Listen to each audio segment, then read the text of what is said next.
আজকে একটা নতুন ব্লগে আপনাদের সবাইকে স্বাগত। আজ আমি আপনাদেরকে সামান্য রিভিউ দেব এই পালসার N160 মোটর বাইকটার উপর। আমি আমার একটা ফ্রেন্ডের কাছ থেকে এই বাইকটা নিয়েছি। তা আমার চালিয়ে কিছু কিছু জিনিস বেশ এই গাড়িটার খুব ভালো লেগেছে। যেটা হলো সবথেকে বড় জিনিস হলো এর ক্লাচ, একদম লাইট একটা ক্লাচ। এবং এই গাড়িটা 160cc হওয়া সত্ত্বেও এর ইঞ্জিনটা কিন্তু যথেষ্ট রিফাইন এবং পাওয়ারফুল। আমার কোনো দিক থেকে মনে হয়নি যে এটা, আমি অ্যাকচুয়ালি RTR 200 চালাই, কিন্তু তার থেকে কোনো অংশে এই গাড়িটাকে আমার কম মনে হয়নি কোনো দিক থেকে।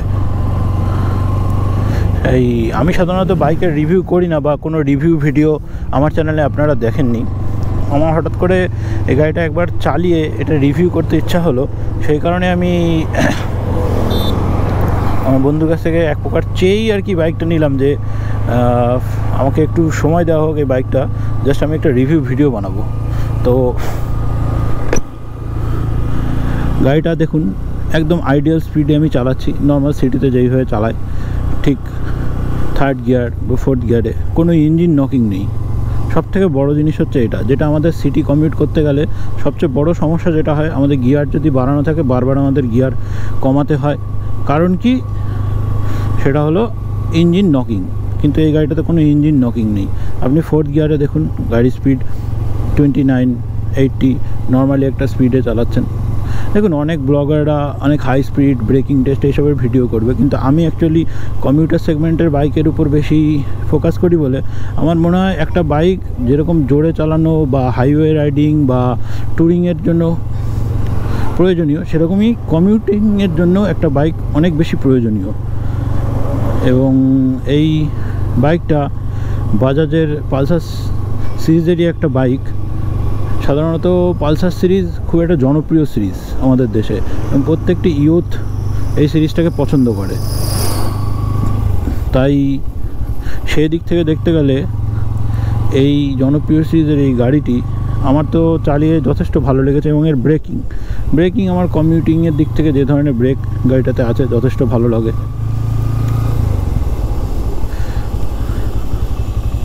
একটু ঘুরিয়ে নিই গাড়িটা, কারণ আমি সার্ভিস লেনের বাইরে আপাতত ওই লেনে যাচ্ছি না। এবং এর হ্যান্ডেলিং দেখুন,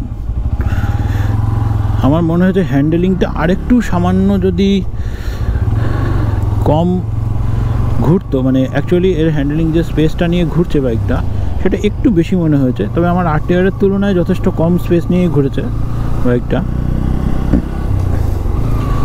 এবং এর হ্যান্ডেল বারটা যদি সামান্য একটু আপরাইট থাকতো তাহলে আরও একটু কমফোর্টেবল হতো এবং আরও সুন্দর হতো। একটু সামান্য ঝুঁকে চালাতে হয়।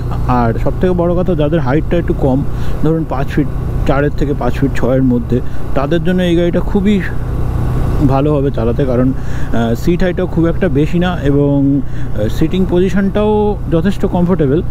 সামান্য একটু সামনে বেঁকলে, মানে ঝুঁকে চালালেও, হালকা যদি কোনো হ্যান্ডেল বা রাইজার বা এই জাতীয় কিছু ইউজ করে হ্যান্ডেলটা একটু আপরাইট করা যায়, তাহলে মনে হয় আরও কমফোর্টেবল হয়ে যাবে। এবং আমি এটার ইঞ্জিন থেকে এখন অবধি কোনো বাজ বা টাইপের কিছু পাইনি। ফিফথ গিয়ারের গাড়ি, যথেষ্ট ভালো। এবং এটাতে পিছনেও ABS রয়েছে, ডুয়াল চ্যানেল ABS, সেক্ষেত্রে ব্রেকিংটাও যথেষ্ট সুন্দর।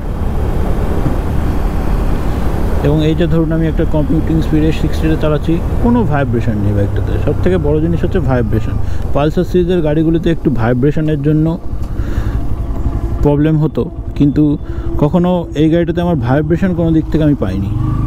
মানে যতটুকুনি টাইম আমি চালিয়েছি আমার যথেষ্ট রিফাইনিং মনে হয়েছে, এবং হ্যান্ডেলিংটাও যথেষ্ট ভালো মনে হয়েছে। এবার মাইলেজ আমি এর টেস্ট করে দেখিনি, সুতরাং মাইলেজ আমি বলতে পারবো না। তবে আমার ফ্রেন্ডের কাছ থেকে যেটুকুনি শুনেছি তাতে এর মাইলেজ কম করে হলেও ওই 45 to 48-এর মধ্যে পাওয়া যায়। একটা 160cc গাড়ি হিসাবে একটু কম মাইলেজটা 50 হলে খুব ভালো হতো। যেমন RTR 160-র ক্ষেত্রে এভারেজ 50-র কাছাকাছি মাইলেজ দিয়ে দেয়।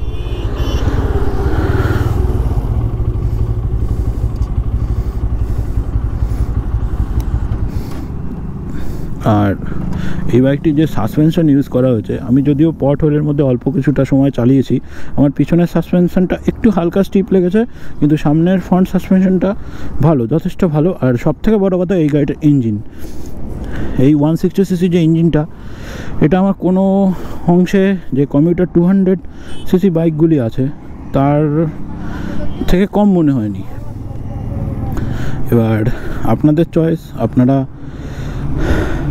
একবার দেখতে পারেন শোরুমে গিয়ে টেস্ট ড্রাইভ করে।